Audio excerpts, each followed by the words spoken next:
بسم الله والصلاة والسلام على أشرف خلق الله.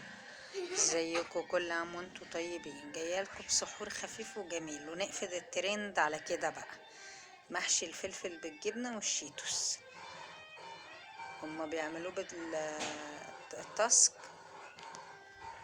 تمام. بقور الفلفل زي ما انتم شايفين كده. قورت الفلفل لقيت جواها بتها، هحشيها برضو.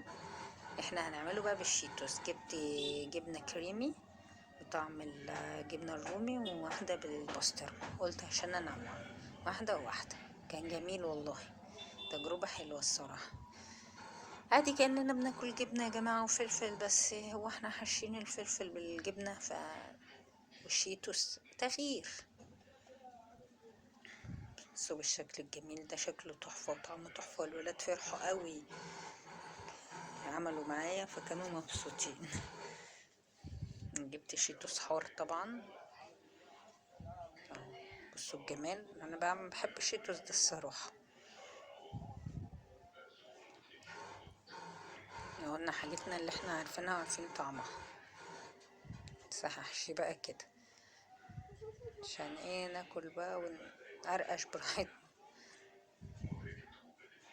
بس بقيت ادخل على قد ما اقدر عشان ايه؟ تاخد اكتر حد ممكن من الشيتوس. اهو الشكل الجميل اللي انتوا شايفينه ده. بس لوحة والله العظيم، لوحة اخضر وابيض والاحمر في الاصفر. لا جميل. ودي الجبنة بسطرمة، كيري بالبسطرمة.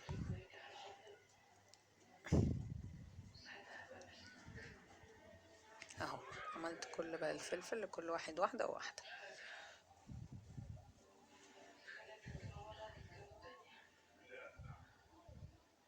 اهو بصوا الجمال. قلت سحور تغيير ويعملوا يفرحوا ايه بنفسهم. اهو بصوا الشكل بالله عليكم والالوان. لا بجد خطير. بصوا القطمة بقى، يعني كان نفسي اسمعكم القرمشة بس قلت اوريكم بس ايه الشكل معانا. شرفتوني. يا رب تكون فيديوهاتي بتعجبكم. لايك وشير وسبسكرايب للقناة. شكرا.